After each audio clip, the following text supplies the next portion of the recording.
L'armée de terre se transforme et le 93e régiment d'artillerie de montagne en est le parfait exemple. C'est ce que le ministre des Armées, Sébastien Lecornu, est venu dire jeudi après-midi à Vars, grâce notamment au canon César que la France livre également à l'Ukraine. Elle a failli tomber en ruine à la fin des années 90. Pourtant, l'usine de fabrique de soie de la Galicière à Châtes retrouve ses couleurs et ses murs. D'ici quelques temps, sa filature devrait aussi retrouver sa toiture grâce aux 230 000 € du loto du patrimoine. Et puis, conférence de presse du GF38 à la veille de partir pour Bordeaux jouer la 24e journée du championnat de Ligue 2. L'objectif, gagner bien sûr, et se maintenir à la 3e place du classement pour pouvoir jouer la montée en Ligue 1. Bonsoir à tous, ravi de vous retrouver dans ce JT du vendredi 9 février 2024. Du lundi au vendredi à partir de 18h, l'essentiel de l'actualité du Grand Grenoble. Sa visite était prévue lundi et après un report de quelques jours, elle avait finalement été confirmée pour jeudi, signe sans doute qu'il resterait au gouvernement. Le ministre des Armées, Sébastien Lecornu, a été accueilli à la caserne de Vars dans l'après-midi. Une visite au 93e RAM, le régiment d'artillerie de montagne, qui avait donc sorti pour l'occasion la très grosse artillerie. Un canon César fabriqué par l'entreprise française Nexter, le même modèle que ceux envoyés à l'Ukraine depuis le début du conflit contre la Russie. 78 autres vont les rejoindre. Pour le ministre, le régiment isérois est à l'image de ce que la France veut faire dans sa manière d'aider l'Ukraine. Pas le tout que de percevoir un matériel, encore faut-il y être formé. Et plus ce matériel est technologiquement pointu, plus la formation est absolument indispensable. Et donc c'est vrai que le régiment a mis à disposition d'un autre régiment d'artillerie bien connu de Canjuers, dans le sud de la France, pour un centre de formation pour les artilleurs ukrainiens, de longs cycles qui tout au long de l'année dernière, et ça va évidemment continuer, ont permis d'aguerrir les soldats ukrainiens à nos matériels. Ça c'était évidemment le deuxième combat. Mais en fait ça ne s'arrête pas là parce qu'on voit bien que là on a une croisée des chemins dans lequel nous aussi on va s'inspirer pour nous-mêmes de ce qui se passe en Ukraine. Il y a aussi quelque chose qui se passe dans les deux sens.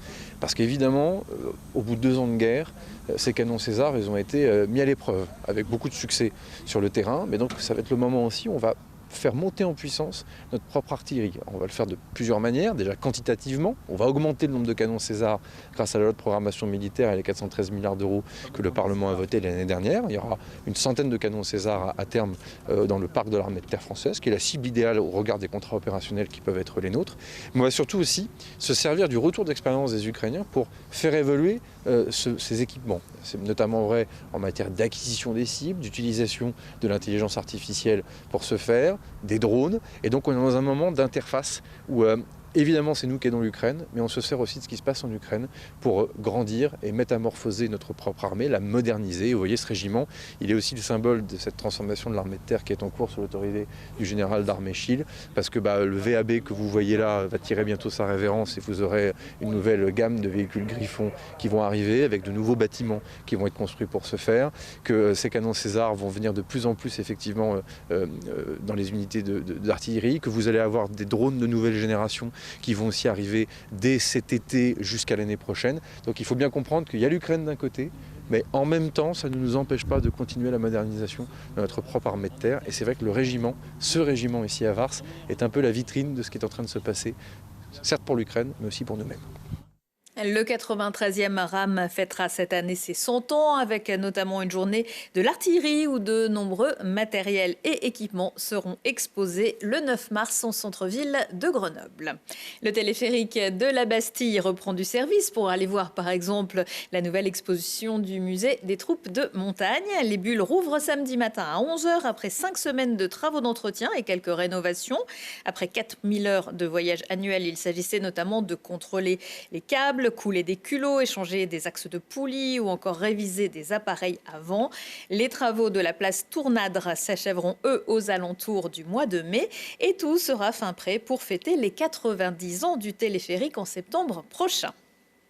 Au revoir, président. Un autre remaniement s'annonce, mais à l'université Grenoble-Alpes. Jeudi, les élections aux conseils centraux ont été invalidées par le tribunal administratif saisi par le SNES-FSU et 16 électeurs. Yacine Laknecht, réélu à la présidence en janvier, perd son fauteuil. Les juges ont noté le contenu très critique du président et des accusations personnelles pour orienter le vote. En désignant les listes susceptibles de soutenir son adversaire, il a porté atteinte à l'égalité entre les listes candidates. Un administrateur provisoire doit être nommé en attendant de nouvelles élections.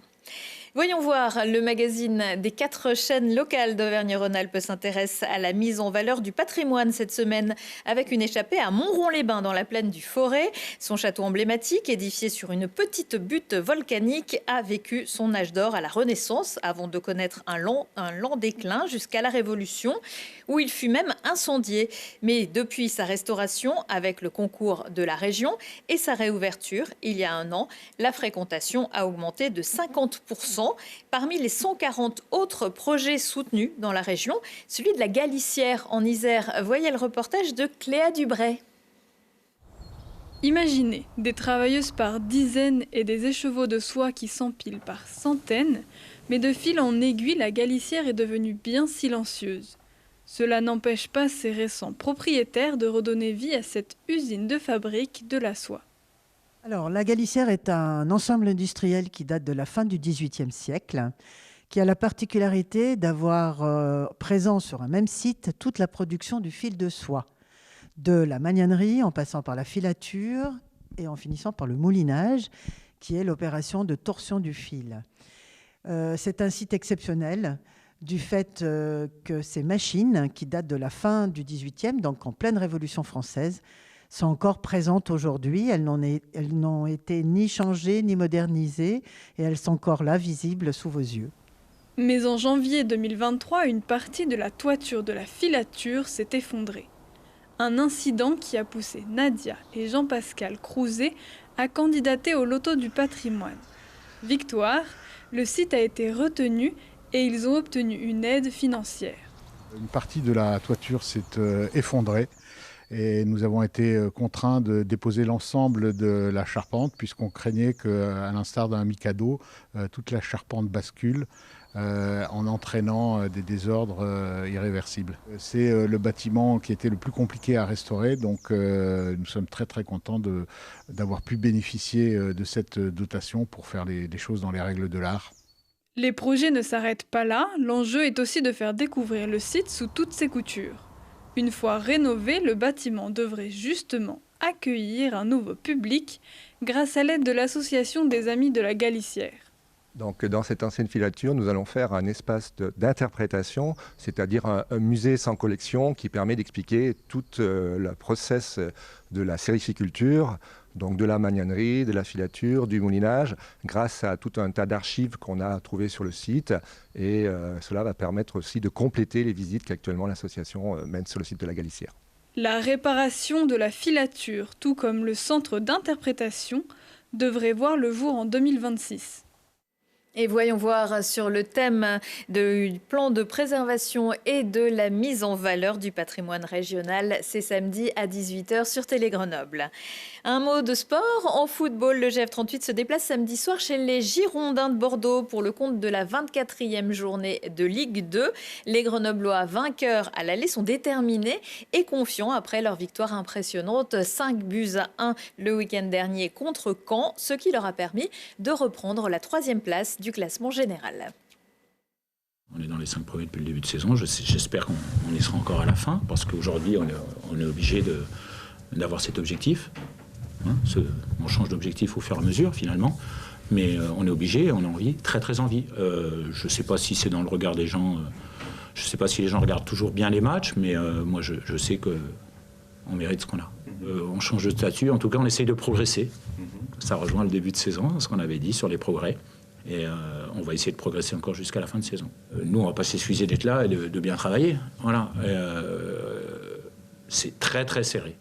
Mais tant mieux, c'est à nous d'essayer de saisir notre chance et de jouer chaque match, comme je disais, voilà, comme si c'était le plus important de notre saison. Et à venir aussi un choc entre Grenoble et Laval, 4e. Ce sera le lundi 11 mars à 20h45 au Stade des Alpes sous les caméras de beIN Sport. Connaissez-vous le CrossFit, une discipline créée aux États-Unis dans les années 1970 et apparue dans les salles de sport en France il y a une dizaine d'années. Mais depuis 2-3 ans, c'est un véritable phénomène qui attire toutes les générations. Des séances de torture musculaire en bonne et due forme qui ont séduit Isabelle, une grenobloise à l'aube de ses 60 ans. Mirko Pesci l'a suivie.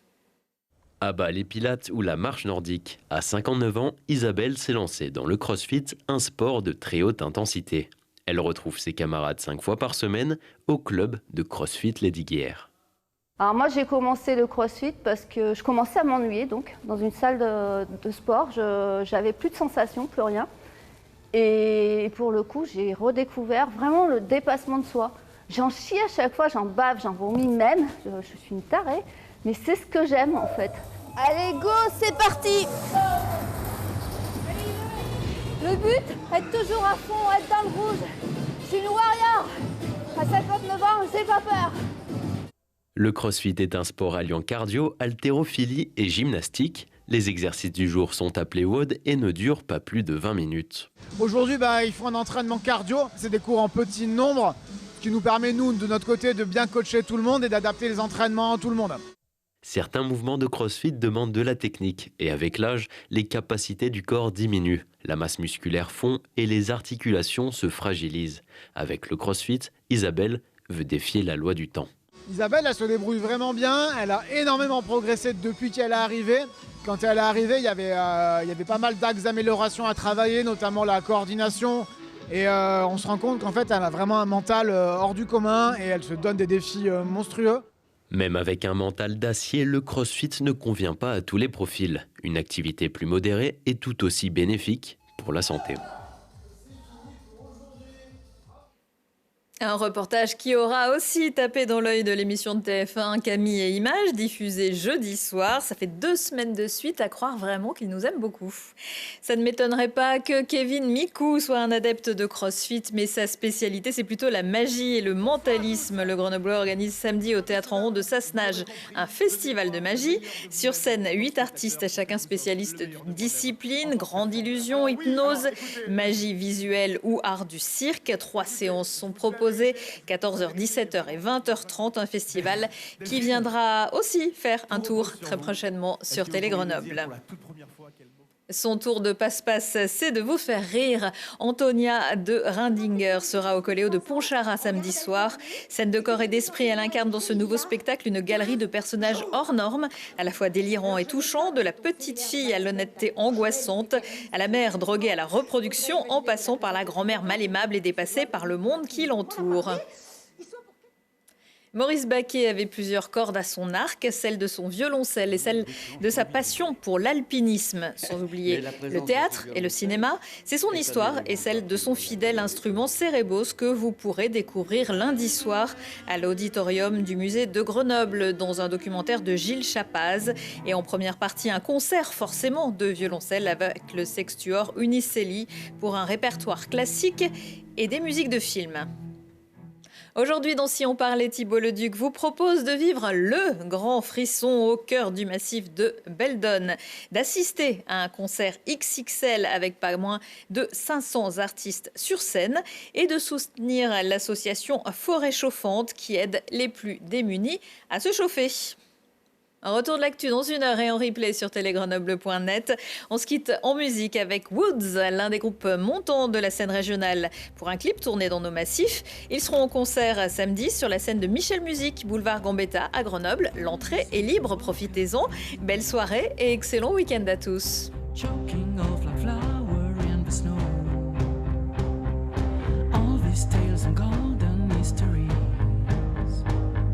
Songs of heaven and its mysteries.